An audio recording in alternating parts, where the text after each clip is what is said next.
গরম। কি সোহেল, কোক দেবো নাকি একটা? না বাবলু ভাই, এই জিনিস এখন আর খাচ্ছি না। কেন, কি হইলো আবার? শোনেন নাই, এটা তো ওই জায়গা। তো খবরটা তুমি কই পাইলা? কেন, সুলতান যে বললো। কি সুলতান সুলেমান, তুমি নাকি কইছো কোক ওই জায়গার? হ্যাঁ, বাসার তো আমার তাই দেখাইলো।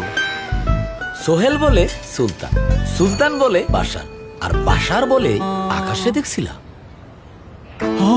ভাই, আকাশ কুসুম পেজ থেকে তো শেয়ার দিছিল।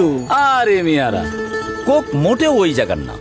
138 বছর ধরে 190টা দেশে লোকে কোক খায়। তুরস্কে খায়, স্পেনে খায়, দুবাইতে খায়, আর ফিলিস্তিনে তো কোকের ফ্যাক্টরি আছে। এই বাচ্চু, কোক দে। কোকে একটা ঢোক দেন, তারপর একটা সার্চ দেন।